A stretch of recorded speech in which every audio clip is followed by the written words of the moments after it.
Comment va la France? Excellente question, Jean-Marie. Mais si tu penses aujourd'hui que la France va très très mal, c'est peut-être que c'est toi qui va mal. Et tu irais peut-être mieux si tu développais tes connaissances, tes compétences pour gagner plus de thunes, pour commencer à investir. Parce que voilà, nous on n'est pas sur une chaîne où on est en train de dire pauvre France. Non, nous on est une chaîne de bonhommes, de constructeurs, de créateurs. Et la France ira de mieux en mieux, car nous irons de mieux en mieux. Quoi qu'il en soit, on a quand même répondu à cette question comment va la France avec mon collègue, mon camarade, mon gars sûr, Xavier Delmas.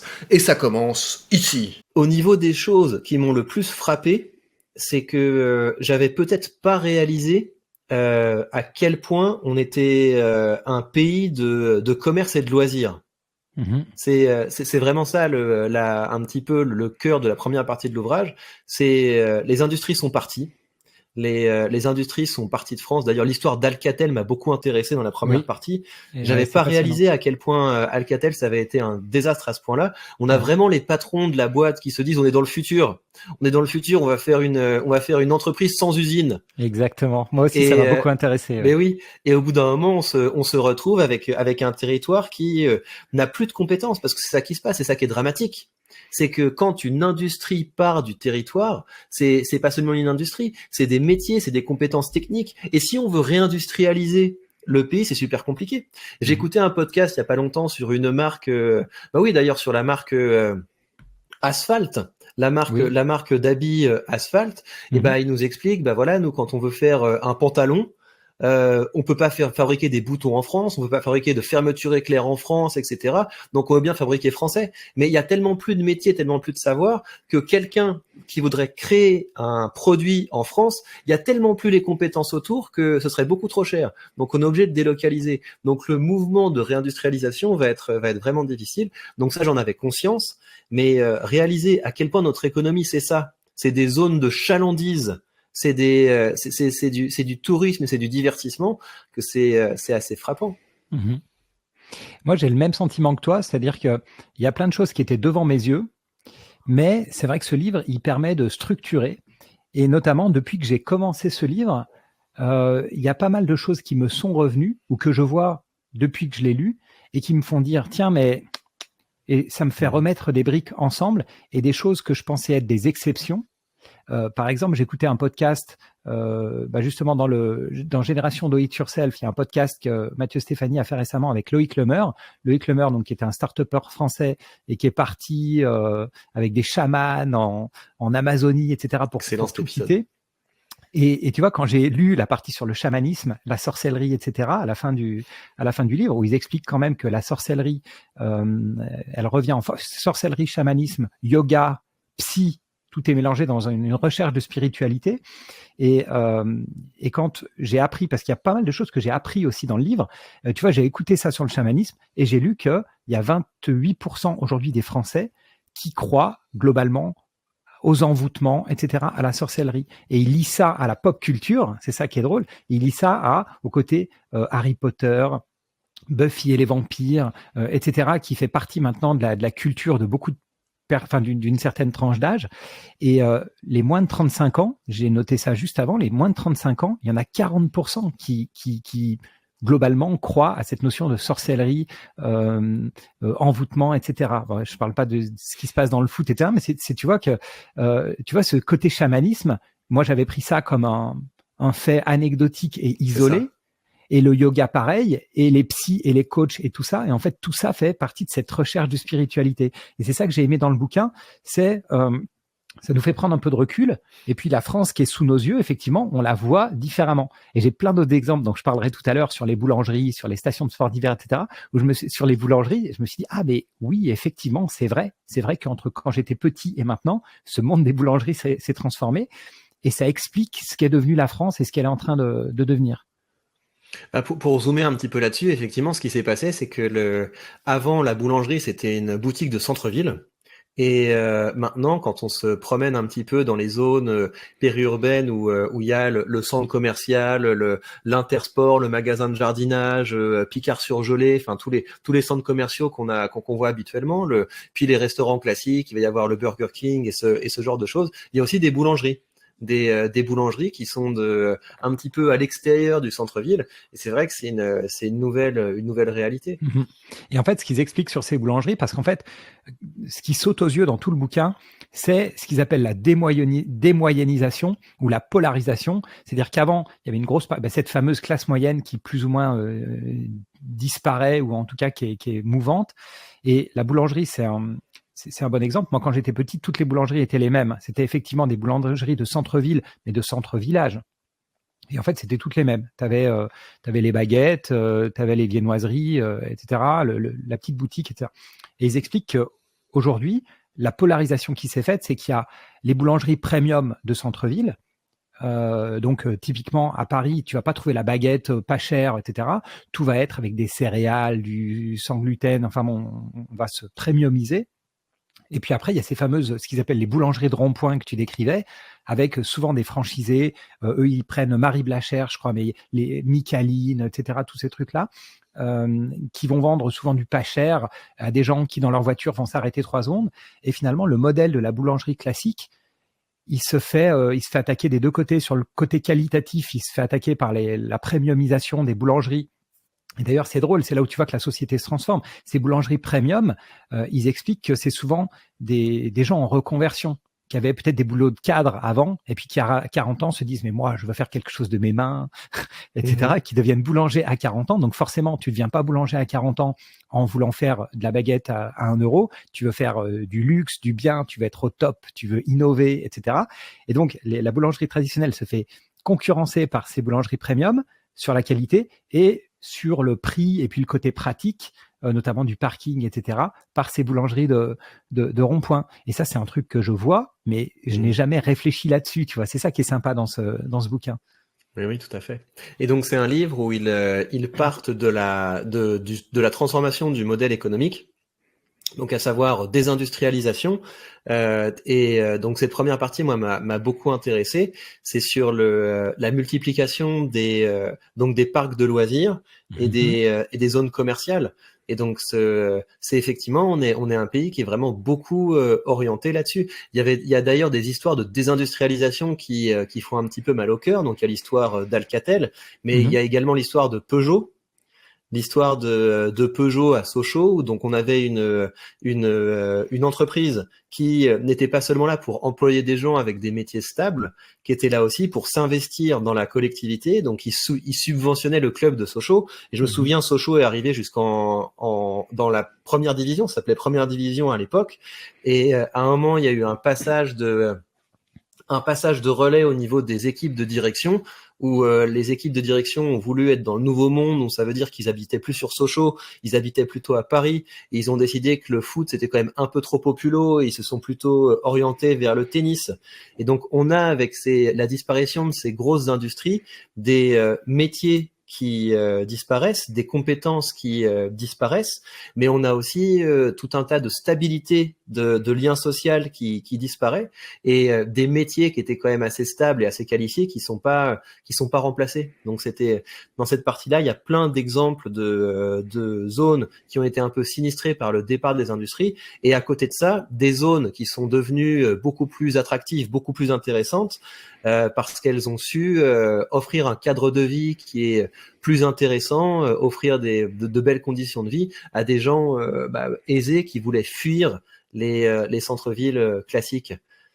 Il y a des choses qui t'ont marqué dans la première partie sur ces phénomènes de désindustrialisation. Alors, la désindustrialisation, ça m'a tellement marqué que j'ai fouillé un peu plus et que c'est ma prochaine vidéo sur le sujet. Et d'ailleurs, ça, c'est c'est pas un reproche parce qu'ils peuvent pas tout faire. Mais en fait, ils nous mettent des faits sous les yeux.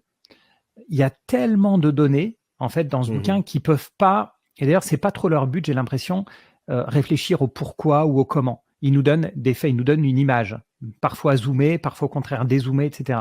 Et par exemple, sur la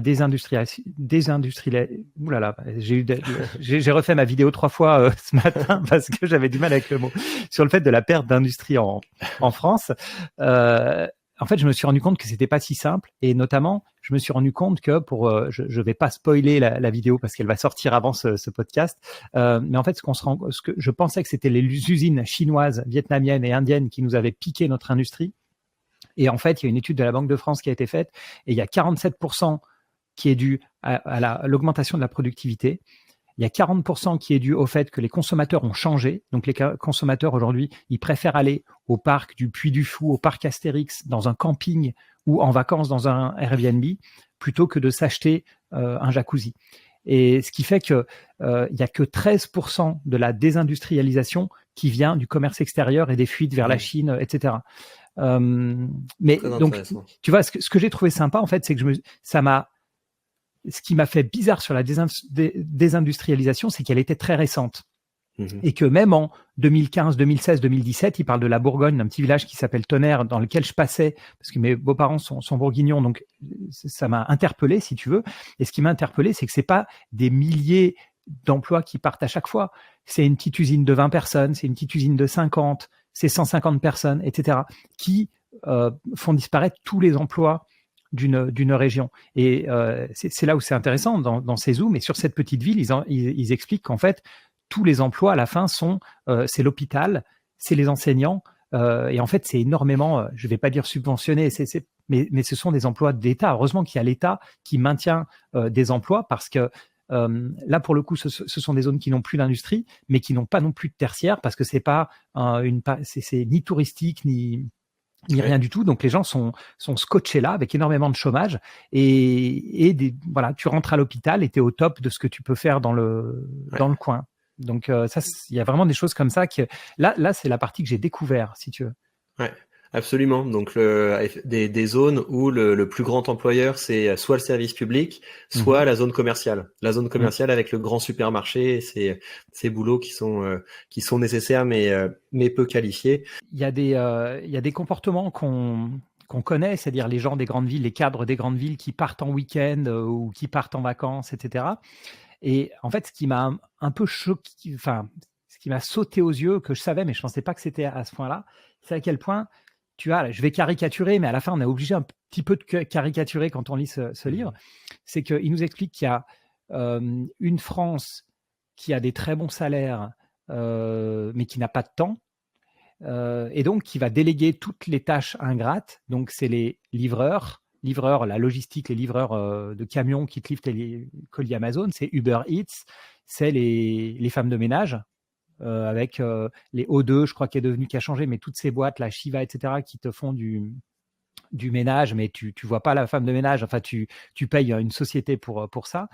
Pareil, tu es malade, tu vas à l'hôpital, tu es bien content que tu aies des infirmières et des aides-soignantes qui s'occupent de toi, etc. Et c'est vrai qu'il y a ce côté-là où tu as un monde donc, qui a de l'argent et pas de temps. Et j'ai vu ça un peu comme un retour des domestiques, si tu veux. C'est hyper dur ce que je dis, mais tu vois, avant, les gens riches avaient des domestiques chez eux. Maintenant, il n'y a plus de domestiques, mais n'empêche que le cadre qui est en ville et qui rentre à 21h et qui se fait livrer son Uber Eats, qui se fait livrer ses colis Amazon, qui se fait livrer ses courses, etc., et qui va en week-end, tout est prêt dans sa résidence parce qu'il y a une conciergerie qui lui a déjà allumé le chauffage, etc.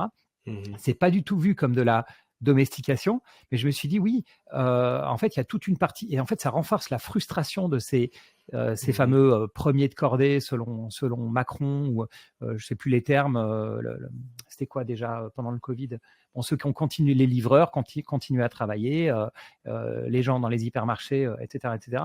Et en fait ce livre il a été écrit au moment des Gilets jaunes. En fait, c'est vraiment ça, là, et on le comprend en lisant le livre. Moi, les Gilets jaunes, j'ai eu pendant les premiers mois, j'ai eu du mal à décrire qui étaient vraiment les Gilets jaunes. Et ce bouquin m'a aidé avec ça. Et tu comprends une forme de frustration quand toi, tu es payé au SMIC pour servir, entre guillemets, tu vois, les infirmières, pour travailler comme des fous, etc., pour être sûr que la personne qui s'est luxé le petit doigt, bah, elle puisse avoir quelqu'un qui s'occupe d'elle un dimanche à 23h. Et même chose pour les livreurs, même chose pour tout ça. Et c'est vrai qu'il y a un côté où ouais, ça m'a fait penser à une capitalisation des domestiques, tu vois, un peu. Tout à fait. Mais oui, en fait, ce livre nous fait comprendre que les gilets jaunes, c'est la nouvelle majorité, en fait. C'est la nouvelle, c'est la nouvelle classe moyenne, mais c'est une classe moyenne qui n'est pas tellement, c'est une classe moyenne qui est devenue très éclectique, avec de types de métiers différents, des types de secteurs différents, et finalement, la seule chose qui relie un petit peu cette classe-là, c'est un mode de vie. c'est un mode de vie dans un petit pavillon en France périphérique et une grande dépendance à la voiture. Et il y a des courbes qui sont très intéressantes là-dessus où ils croisent la, le sentiment que les gens ont par rapport à l'importance de la voiture et le vote. Mhm. Et les gens qui disent avoir besoin de la voiture votent massivement pour le Rassemblement national, alors que les gens qui disent bah, la voiture c'est un peu dépassé, j'en ai pas tellement besoin, vont voter plutôt pour Macron. Donc c'est très intéressant comme les, il- le fait de partir comme ça du mode de vie pour arriver aux comportements électoraux, j'ai trouvé ça très intéressant. Je me rends compte un peu trop tard que je me suis fait un peu une coupe de peine cul aujourd'hui. Ça ne marche pas du tout. Pas du tout.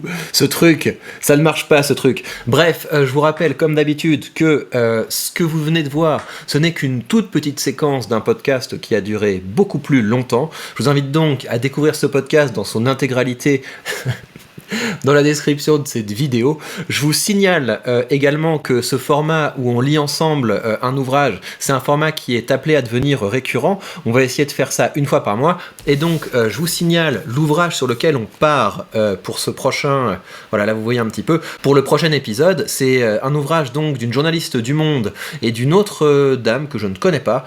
En tout cas, ça s'appelle Succession et c'est une enquête sur les grandes familles. Donc, vous aurez du biscuit parce que ça va parler de Bolloré, ça va parler de toutes les grandes familles, voilà. Donc ça va parler de comment ça se passe quand il y a des successions, comment les héritiers sont choisis, un petit peu les potins au sein de tout ça. Mais ce qui est intéressant, c'est que derrière ça, vous avez les grandes entreprises. Vous avez les grandes entreprises du CAC 40 et donc ça permet de développer notre culture financière en abordant ce que c'est qu'une entreprise familiale. Donc je vous invite à acheter ce livre, je vous invite à le lire et une fois que vous l'avez lu, évidemment, vous partagez avec nous une note de lecture. Vous pouvez le faire en commentaire de cette vidéo. Vous pouvez le faire sur mon canal Telegram et vous avez également le lien vers mon canal Telegram sous cette vidéo. Et donc l'idée c'est qu'on se laisse à peu près 3 semaines pour le lire. Vous verrez, c'est pas comme le dernier, hein. La France sous nos yeux, c'était quand même un gros pavé. Ça va, hein. C'est un truc qui se lit très vite, c'est écrit gros. donc ça ira, je pense que c'est vraiment un genre de bouquin de plage. Enfin, c'est un peu plus sérieux qu'un bouquin de plage, mais en tout cas, ça va nous permettre de rentrer dans cet univers des grandes familles et des grandes fortunes.